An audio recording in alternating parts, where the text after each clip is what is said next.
What's up guys, welcome back to Curious Chaos, where we are curious about art and get chaotic with our designs.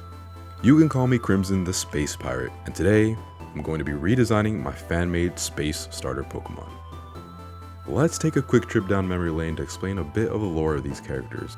The year is 2022 and I had just started my Fakemon art journey. My first Fakemon was this Quetzal Pokemon that I later reworked into this design. But around this time, I had also started dabbling on the idea of a Pokemon region from outer space. The three starters I came up with were Shroom, Infino, and Smoball. Shroom, the name coming from shrooms and shrews, is a star-nosed mole that easily manipulates both terrain and star-glowing fungus.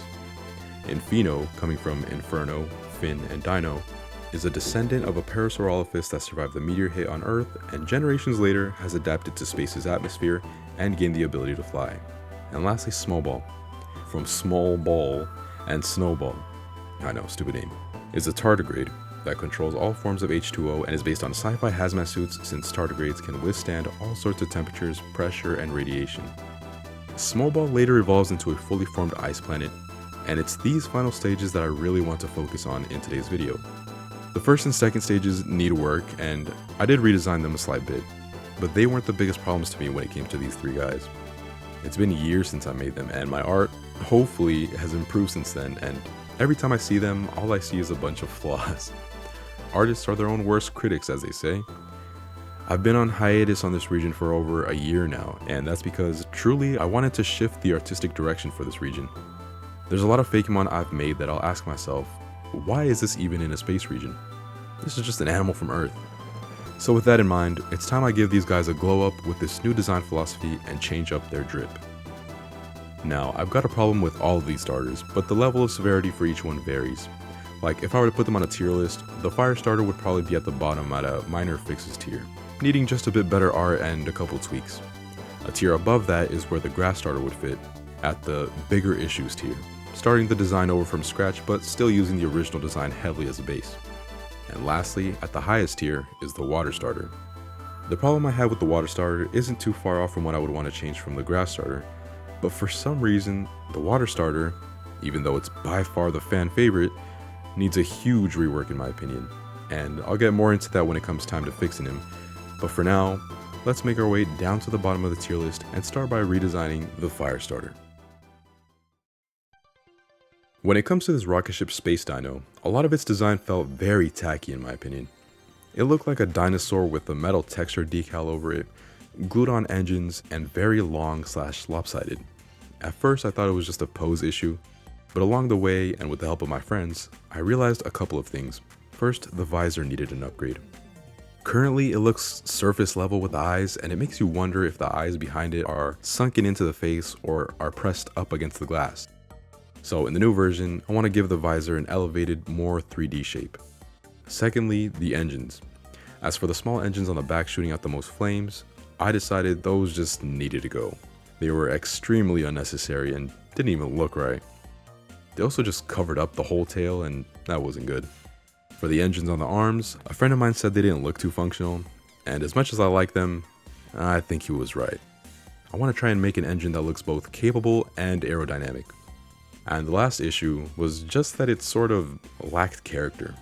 So that's why you see me trying out all these poses, hoping that that would be the fix, but I eventually stuck with the original pose since it both showed the body the most as well as conveying its speed. While redesigning this guy, I imagined how I would look at this design if I was a young boy, and if I would like it if I were to have a toy of it. As a kid, I had so many dinosaur toys, but if I had a red dinosaur spaceship toy, damn, I would have taken that everywhere, I just know it. So I really focused on designing it like if I were designing a toy. I also really wanted to lean more into its robotic design, slightly taking inspirations from the Gundam series. The thing is, when I first made these designs, I really sabotaged myself by sticking strictly to Pokemon rules, because I knew a lot of viewers would point things out like, real Pokemon wouldn't do that. But now I can care less about what anyone says, and I also don't care about what Pokemon does or does not, because this isn't even going to be a Pokemon region anymore. That's right, it's no longer going to be Pokemon based. It's just becoming my own monster taming game. And this is why the region has been gone for so long. I've been reworking a whole bunch of things behind the scenes, and really, I just like this region too much to limit it to Pokemon standards. So I'm gonna do my own thing. And yes, I know the video is called Redesigning My Starter Pokemon, even though they're technically not. Get clickbaited, you're already here, I gotcha. No, but in all seriousness, I'm still gonna label this video as Pokemon just because my art style really revolves around the Sugimori art style, and I can't seem to escape it even if I try, so that's something I'm working on. But back to what I was saying. Even when I uploaded my starters, people were already saying that this Fire Dino was too robotic for Pokemon, and so I held back a bit. But this time, I'm going all out. Also, future Paradox Pokemon came out since then, and now all of a sudden no one has a problem with futuristic robot Pokemon. So what the hell? I'm giving this Gundam Dino rocket ship the swag it deserves, and if any one of y'all want to say something about it, put up your pink slips, because we're gonna race. Meet the new and improved Orbitapod, the spaceship dino. The name coming from orbit, space pod, and ornithopod. What you're seeing is the new UI and data screen for the aliens we find in the Revlar system. It's got a lot of info like their element, their class, and even the planet the alien belongs to. I'll dive deeper into what this all means in a future Revlar video, since videos like these usually attract people who just want to see someone fix their old designs and then dip. And I totally get that, but for the few of you who like what you're seeing and are nerdy enough to be interested in all this space stuff, then consider liking and subscribing for more. I'll be doing more art outside of Pokemon as well, so we're just gonna have a lot of fun here. But if you don't want to subscribe, I'm gonna make you walk the plank off my spaceship!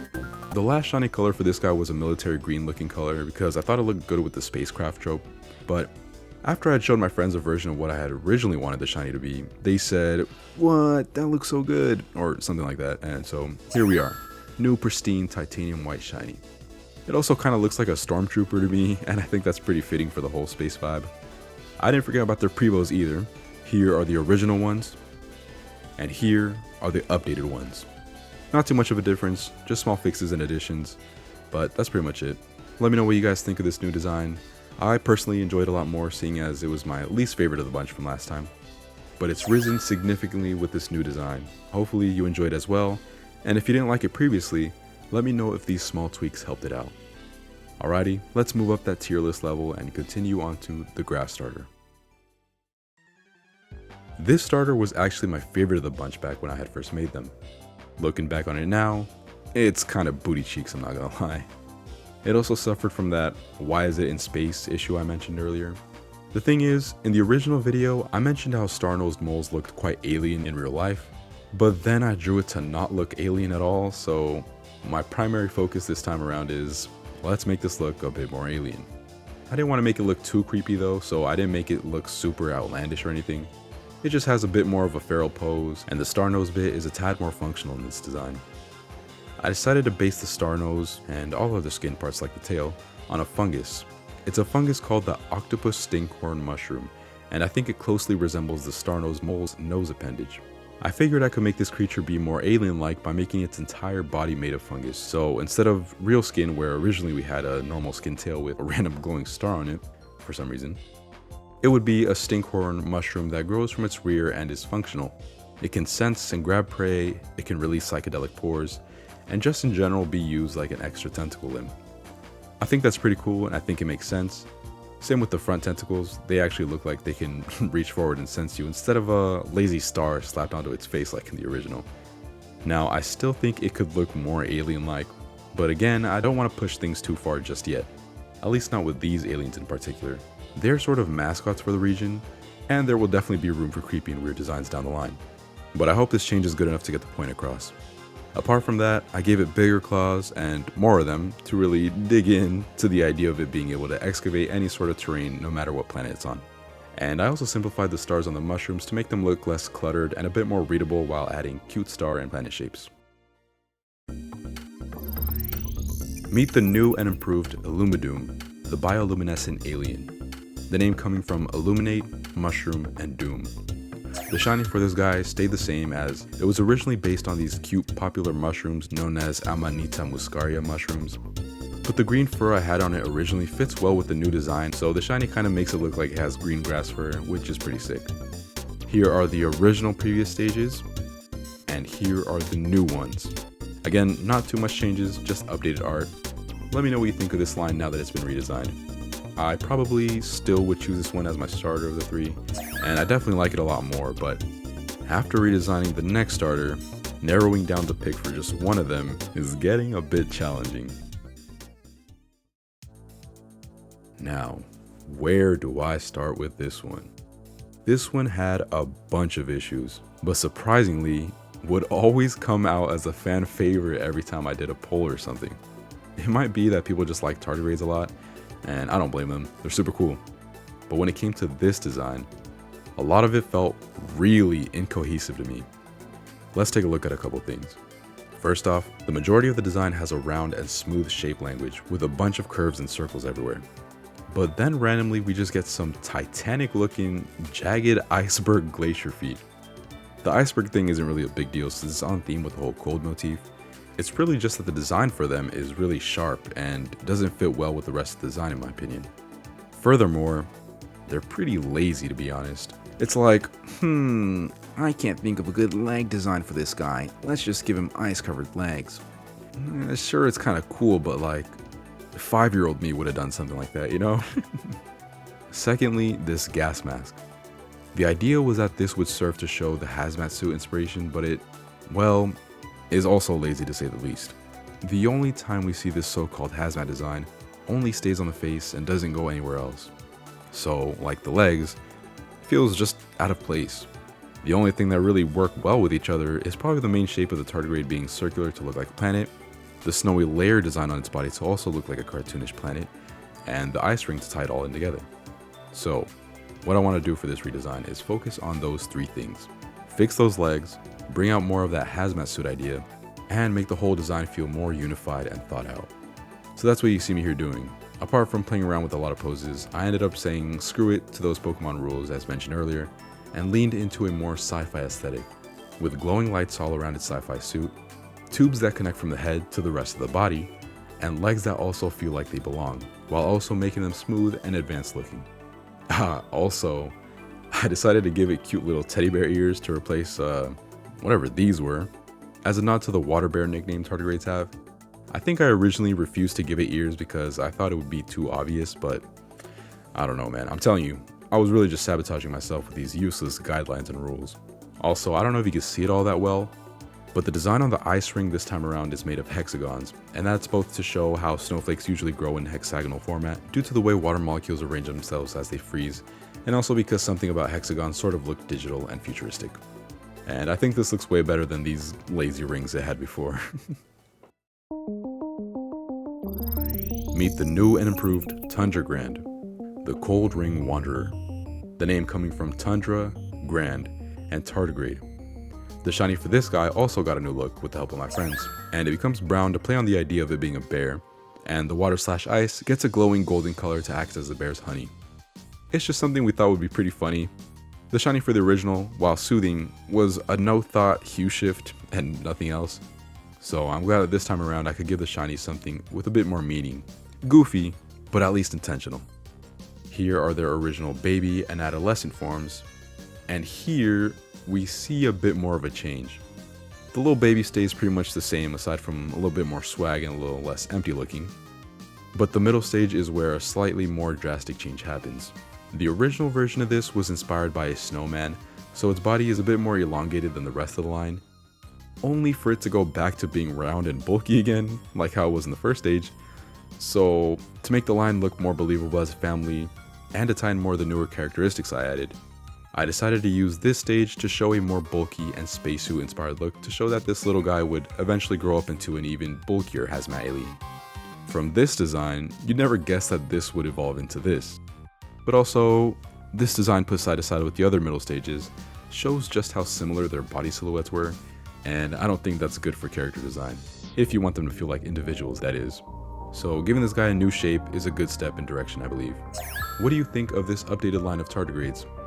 Do you enjoy it more than the previous design?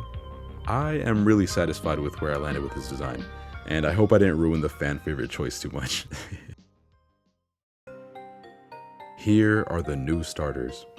Let me know if I was successful in fixing the flaws that they had before, and also let me know what starter you're choosing.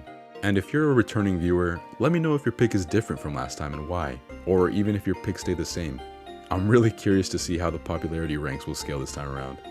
As I've said, my previous pick was Illumidoom the grass starter, but now that I've got all these designs to a place where I don't immediately see flaws when I look at them like before, I'm having a really tough time trying to set my finger on a favorite pick. I don't know, maybe after some time has passed, I'll be able to make a clear decision.